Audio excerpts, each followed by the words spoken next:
So here you can see, children, molecules of elements. Zinc, gold, copper, helium, they are all molecules of elements, but they are monoatomic because they are having only one molecule. Now if we see diatomic molecules, hydrogen you can see made up of 2 hydrogen atoms, chlorine molecule made up of 2 chlorine atoms, nitrogen molecule made up of 2 nitrogen atoms, oxygen molecule made up of 2 oxygen atoms, and ozone molecule made up of 3 oxygen atoms. If we look at compounds, molecules of compounds, then compound is hydrogen chloride, and it is made up of hydrogen and chlorine. So we call it as HCl or hydrogen chloride molecule. Similarly, water made up of 2 hydrogen and 1 oxygen atoms. So they are molecules of compounds. Then you have zinc oxide, ZnO. Then you have carbon dioxide, that is 1 carbon and 2 oxygen atoms. So they form molecules of compounds. Now let us study what is a formula. A formula is a short way of representing the molecule of an element or a compound. So a short way by which you can represent the element or a compound, and they are written with the help of symbols. Let us study some of them. Compounds. Carbon dioxide formula is CO2. Sulfur dioxide formula is SO2. Ammonia formula is NH3. And nitrogen dioxide formula is NO. So let us study some more compounds and their formula.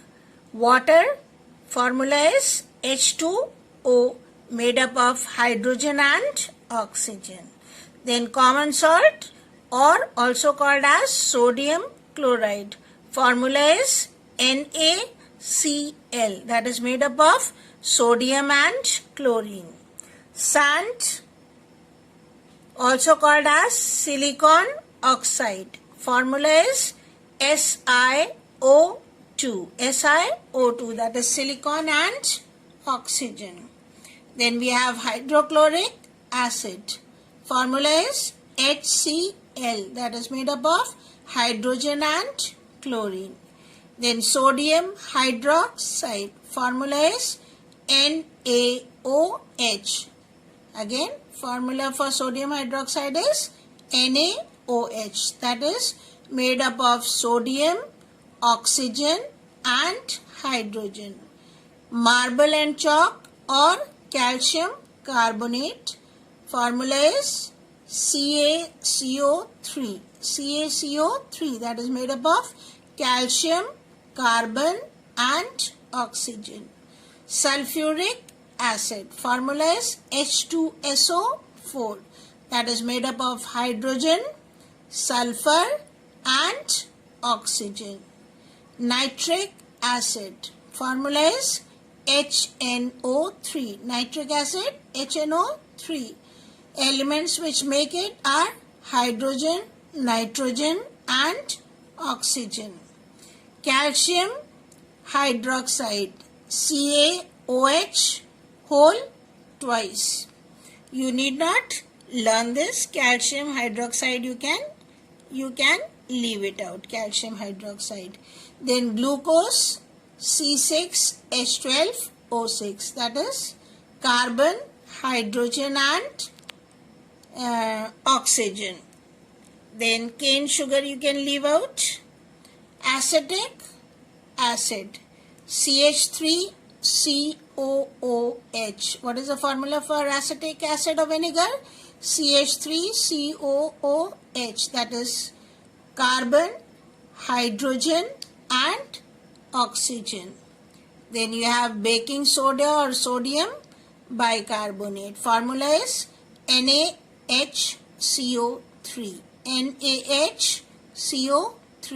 So the elements which make it are sodium, hydrogen, carbon and oxygen. Now children, let us study some of the uses of different elements and compounds on the basis of properties which they are using. All of us use a frying pan at home which is made up of steel, but it's steel or iron, but its handle is made up of wood or plastic. What is the reason behind it? Because steel is a good conductor of heat and it allows the heat to pass from the stove to the food which is kept in the pan for cooking. So it will take the heat quickly and cook the food. But the handle is made up of wood or plastic because they are bad conductors of heat and they will not allow the heat to pass, so they will not get too hot to burn our hand and we can easily hold them and cook our food. Now let us see the use of gold, platinum and silver. All these metals are lustrous, that means they have a shine and they look attractive. They can remain in free state and they do not lose their shine when they are exposed to moisture which is present in the air. So in the air also they keep shining. So they are used to make jewelry. That means they are lustrous and have shine and moisture does not affect them, so they can be used for making jewelry. Diamond is the hardest naturally occurring substance and shines. So pure diamond is used as a gem while impure diamond is used to cut glass.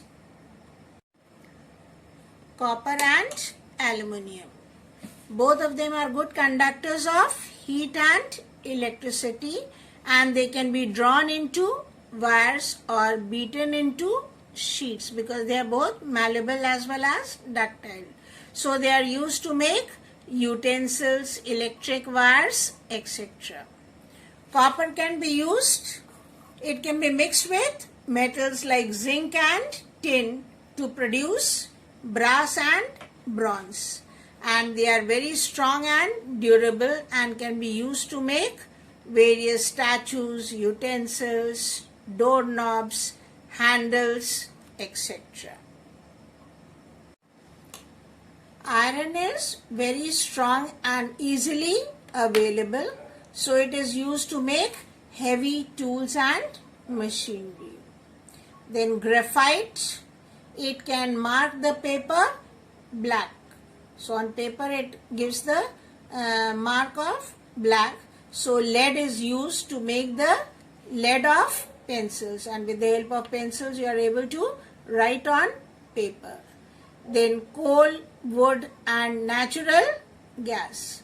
All of them can burn to produce lots of energy. So coal, wood and natural gas are used as fuels. Water, it is considered as a universal solvent because it can carry dissolved substances in animals and as sap in plants. So in plants, when it carries substances, minerals and all, it is called as sap. It is used to prepare solutions of medicinal and industrial importance. So it can be used as a universal solvent.